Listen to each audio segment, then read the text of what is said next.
Il y a le numérique qui arrive dans la ville, qui crée un certain nombre de changements et qui suscite beaucoup de promesses. Trois choses qu'il faut avoir en tête. Le premier, et c'est la promesse classique, c'est l'optimisation. Effectivement, mettre des capteurs, mieux comprendre, mieux analyser grâce à des données. La deuxième façon de le percevoir, en fait, c'est se dire le numérique, c'est des nouvelles façons de faire. Par exemple, faire du covoiturage courte distance grâce à des applications numériques. C'est pas tant une optimisation qu'une nouvelle façon de rendre un service de mobilité. Et il y a une troisième dimension qu'on a tendance à oublier, c'est que le numérique lui-même a une empreinte écologique. Je pense qu'il faut intégrer beaucoup plus fortement qu'on ne le fait aujourd'hui cette dimension pour véritablement avoir une ville numérique et durable.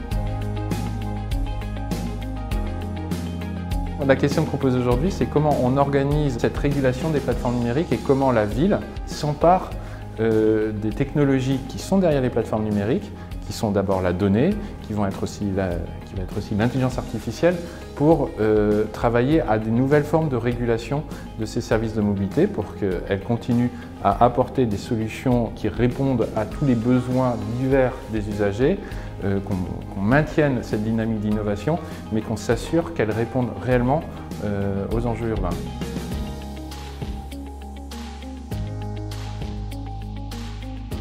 La région Auvergne-Rhône-Alpes s'est déjà ancrée dans cette stratégie de mettre en place des actions très concrètes pour réussir cette transition énergétique, aussi bien d'un point de vue développement durable, qualité de l'air, et pour ce fait engagé en juin dernier 200 millions d'euros sur 3 ans pour être sûr d'apporter cette amélioration continue sur le territoire. Donc c'est une vraie stratégie. Et à travers ces actions, très concrètement, on s'appuie sur le dynamisme des territoires qui vont pouvoir eux-mêmes, avec la connaissance des acteurs locaux, faire en sorte de trouver les actions de demain, faire en sorte que tous ensemble, la qualité de l'air soit améliorée. La Smart City, qu'est-ce que je vais y gagner? On équipe la ville avec des capteurs qui fournissent énormément de données et la capacité d'intervenir sur le service public.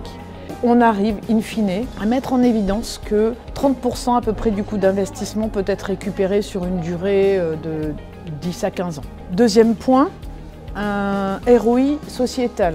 Parce qu'en fait, la Smart City permet de réinventer de nouvelles gouvernances, de nouveaux modes d'action publique, beaucoup plus simples, beaucoup plus ouvertes, beaucoup plus collaboratives.